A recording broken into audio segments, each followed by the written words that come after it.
Il y a des gestes que l'on répète presque machinalement. Un peu de citron dans un verre d'eau le matin, un filet de jus de citron sur un repas. Un réflexe santé, transmis, conseillé, valorisé depuis des années. Et pourtant, passé un certain âge, ce geste pourtant simple peut parfois devenir plus complexe qu'il n'y paraît. Aujourd'hui, je voudrais vous parler calmement, sans peur, sans interdit rigide, d'un sujet qui concerne beaucoup plus de personnes qu'on ne l'imagine, surtout après 60 ans. Il ne s'agit pas de dire que le citron est mauvais, bien au contraire. Il s'agit de comprendre quand, comment et surtout avec quoi il mérite d'être consommé pour respecter votre corps. Parce que votre corps, lui, ne se trompe jamais. Il s'adapte, il compense, il envoie des signaux discrets, parfois silencieux. Et si vous regardez cette vidéo, ce n'est probablement pas par hasard. Peut-être que vous avez remarqué une digestion plus lente, un estomac plus sensible qu'avant, des brûlures légères, une fatigue digestive, des ballonnements qui apparaissent sans raison évidente.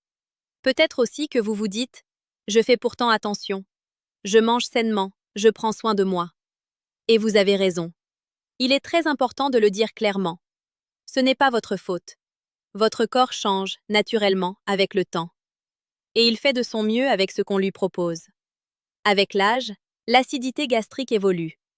La muqueuse digestive devient plus fine, plus réactive. Le foie, la vésicule biliaire, le pancréas travaillent toujours, mais parfois avec un peu moins de marge. Ce n'est pas un affaiblissement, c'est une demande de douceur supplémentaire. En tant que médecin, je ne vois pas la santé comme un combat à mener contre son corps. Je la vois comme un dialogue à rétablir. La prévention, pour moi, ce n'est pas accumuler des règles ou des interdits. C'est apprendre à écouter les signaux faibles, ceux qui apparaissent bien avant la maladie. La médecine moderne est précieuse, les approches naturelles aussi, et les deux gagnent à travailler ensemble dans le respect du rythme de chacun. C'est exactement dans cet esprit que je souhaite vous parler aujourd'hui. Le citron est un aliment puissant, naturel, vivant, concentré. Il stimule la digestion, il soutient le foie, il apporte de la vitamine C, des antioxydants, une sensation de fraîcheur. Mais ce que l'on oublie souvent de dire, c'est que le citron n'agit jamais seul. Il interagit toujours avec ce que vous mangez, avec votre terrain, avec votre moment de la journée. Et après 60 ans, certaines associations peuvent devenir moins adaptées, sans que l'on s'en rende compte immédiatement. Je vais vous parler de 3 mélanges précis, non pas pour vous faire peur, mais pour vous aider à comprendre ce que votre corps peut parfois avoir du mal à gérer. Prenez ce moment comme un temps d'écoute, pas comme une liste d'interdictions. Le premier mélange concerne un réflexe très répandu. Le citron associé aux produits laitiers, surtout le matin. Yaourt, fromage blanc, lait, kéfir. Ajoutez à du citron ou consommez juste après un verre d'eau citronnée. Sur le papier, cela semble sain. Dans la réalité du corps, après 60 ans, cette association peut devenir plus lourde. Pourquoi? Le citron est très acide. Les produits laitiers demandent déjà un travail digestif spécifique.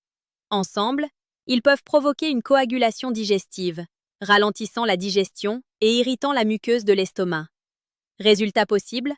Sensation de lourdeur, ballonnement, reflux léger, fatigue après le repas. Ce ne sont pas des symptômes graves. Ce sont des signaux d'ajustement. Votre corps vous dit simplement « Ce mélange me demande plus d'efforts qu'avant ». Le deuxième mélange est plus subtil, mais très fréquent. Le citron associé aux aliments très sucrés, en particulier à jeun. Pâtisserie, confiture, miel en grande quantité, jus industriel. Pris avec ou juste après du citron. Chez certaines personnes, cela crée un choc métabolique. L'acidité du citron combinée à un pic de sucre peut perturber la régulation glycémique. Après 60 ans, le pancréas et l'insuline demandent plus de régularité, plus de douceur. Ce mélange peut favoriser des fringales plus rapides, des variations d'énergie, une fatigue en fin de matinée, une sensation de creux inexpliquée. Encore une fois, rien de dramatique. Mais une information précieuse sur votre terrain. Le troisième mélange concerne les estomacs plus sensibles. Le citron associé aux aliments très épicés ou très gras. Plats en sauce, friture, charcuterie, épices fortes. Le citron, dans ce contexte, agit comme un amplificateur. Chez certaines personnes, cela peut irriter la muqueuse digestive, accentuer l'inflammation de bas grade et créer un inconfort digestif diffus. Brûlure légère, gêne abdominale, digestion longue. Ce sont des signaux que l'on banalise trop souvent. Le point essentiel à comprendre, et c'est un moment clé, c'est ceci. Ce n'est pas le citron le problème. C'est le contexte dans lequel il est consommé.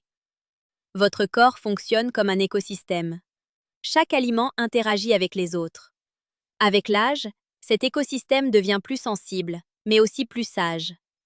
Il ne tolère plus les excès, mais il répond très bien à la cohérence. Ce que je souhaite profondément que vous reteniez, c'est que vous pouvez améliorer votre confort digestif sans vous priver, sans vous contraindre, sans suivre des règles rigides. Voici quelques pistes simples, respectueuses, progressives. Consommez le citron plutôt dilué, jamais agressif. L'associer à des repas simples, équilibrés, riches en légumes. Évitez de le combiner à des extrêmes, trop gras, trop sucré, trop épicé. Observez vos sensations, sans jugement. Votre corps est un guide, il vous parle en douceur. Si ces explications vous aident à mieux comprendre votre corps, je vous invite, si vous le souhaitez, à vous abonner à cette chaîne. C'est un espace pensé pour vous accompagner, sans pression, vers une santé plus apaisée, plus consciente, plus respectueuse de votre rythme. Avant de conclure, j'aimerais vous dire ceci, calmement. Après 60 ans, prendre soin de sa santé ne signifie pas être parfait. Cela signifie être à l'écoute. Faire des ajustements subtils. Choisir la régularité plutôt que l'intensité. Votre corps a une capacité remarquable d'adaptation et de régulation. Il n'attend pas des gestes héroïques. Il attend de la cohérence, de la douceur, de la constance.